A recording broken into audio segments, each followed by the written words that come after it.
Hello and welcome back to the 5-Cent Cigar Newscast. I'm Alexa Potamianos. Thanks so much for joining us. Coming up this week, a look into the university's most recent mask update.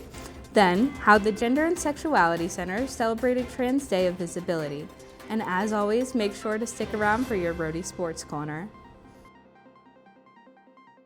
The University of Rhode Island recently amended the indoor masking policy in the classroom. It is now up to the discretion of the professor to choose if masks will be required during instruction indoors. Imani Fleming has the story. Another day, another COVID-19 update on URI's Kingston campus. On March 31st, the university announced that beginning April 4th, all professors and staff members are allowed to waive the mask requirement in their classrooms or laboratories if wanted. This announcement came with a little surprise to the campus community as precautions have loosened throughout the academic school year. Professor Kathleen Torrens of the URI COVID-19 task force believes this will help the community feel connected again. My understanding is that it's up to the instructor as to whether or not their students wear masks in the classroom.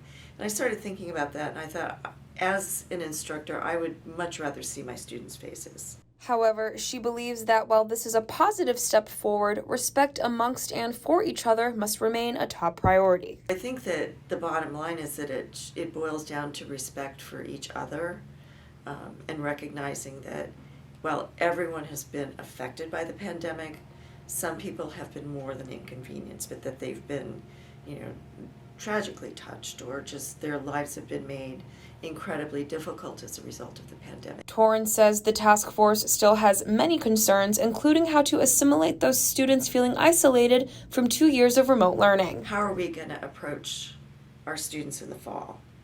So we've got freshmen coming in, first-year students coming in out of high school who've been doing this weird public education or whatever kind of education for 2 years or more than 2 years. And how can we introduce them to college? I mean, we can't throw them in.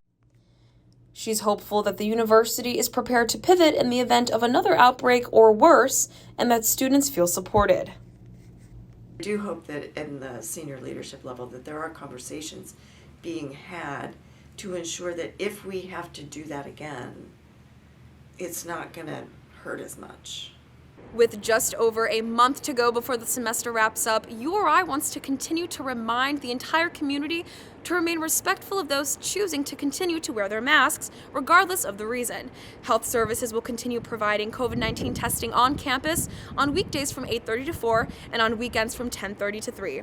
Reporting from outside of Chaffee Hall, I'm Imani Fleming, 5-Cent Cigar News. The Gender and Sexuality Center hosted their annual event on the Quad to celebrate Transgender Day of Visibility on March 31st. The event allowed students to reflect on what Trans Day of Visibility means to them and spread informational resources on the significance of the day. I spoke to 2 GSC staff members to find out more. On Thursday, March 31st, the Gender and Sexuality Center hosted their annual Trans Day of Visibility event on the Quad. I spoke to Lucia, Cato, and Katie Rhody to find out more. We have been planning this event for a while. We celebrate Trans Day of Visibility every year. So originally this event was supposed to be on the Quad, and we were on the Quad for a little bit, but we got rained out, so we moved it into Memorial Union, and we are giving out pins, we're giving out bracelets. People can make bracelets, people can make their own pins, as well as taking a moment to reflect and write down what Trans Day of Visibility means to them on a poster board. Both students give more insight into the importance of these events. Because the campus climate can sometimes be kind of hostile towards trans students. There is, for example, in our campus climate survey that we did in the 2021 school year, last spring, we found that trans students report being the least comfortable on campus out of any demographic on campus. So events like these that bring support and awareness to the trans community on campus are very important to let them know that they're seen and we're here for them, even if sometimes the rest of the campus isn't. Yes, we do. We have lots of events coming up. We have Lavender graduation coming up. You can find information about that on our website as well as on our Instagram, which is at URI Gender and Sexuality Center. From there, you can find our Linktree, which has links to everything that you need to know. We have links to our Facebook, our Discord that you can join for updates. We have our website, obviously, and you can follow along for updates. And that's where you can find most of our information. Alexa Potamianos reporting 5 Cent Cigar News. And now over to Aniekan Okon with your Rhody Sports Corner. Thanks, Alexa. Hello and welcome back to another edition of your Rhody Sports Corner. The Archie Miller era continued to take shape this week with news on who will be joining his coaching staff. The team announced Wednesday that Kenny Johnson, Dwayne Woodward, and Austin Carroll will be assistant coaches on Archie Miller's staff beginning next season. Miller said the focus of building his staff was the overall development of his players. Every decision that we make and every decision that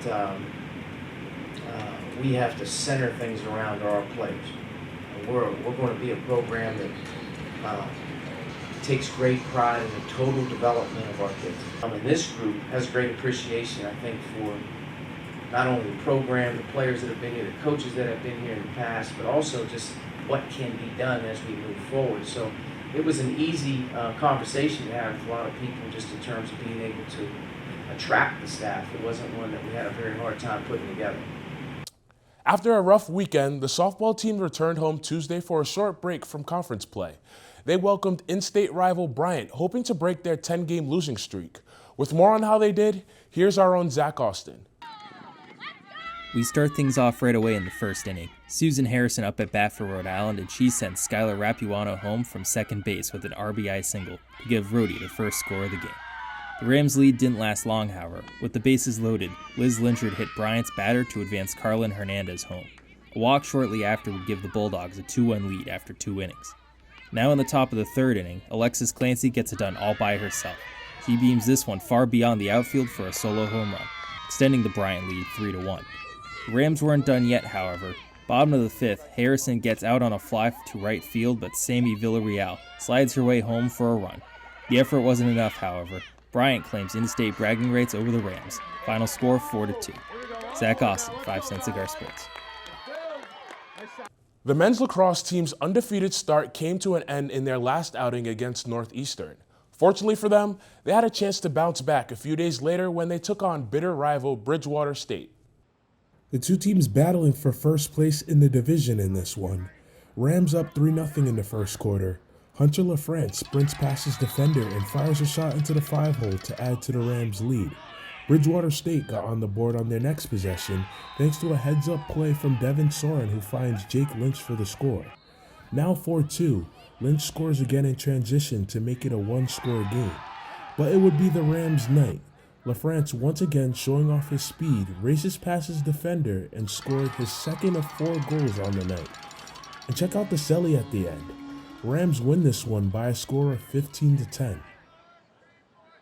And let's take a look at the rest of your scores around Kingston. Baseball won their first series of the season this past weekend, taking 2 of 3 games against the Dayton Flyers. The golf team finished second at the Hartford Wittenberry tournament this past weekend. Bryson Richards led the way for the team with a first-place finish, shooting 2 under par. Tennis picked up their second win in a row Tuesday at home, sweeping Bryant. And congratulations to both the men's and women's track teams for picking up wins at the Bryant Black and Gold Invitational this past weekend. And that's it for this week's Rhody Sports Corner. Back to you.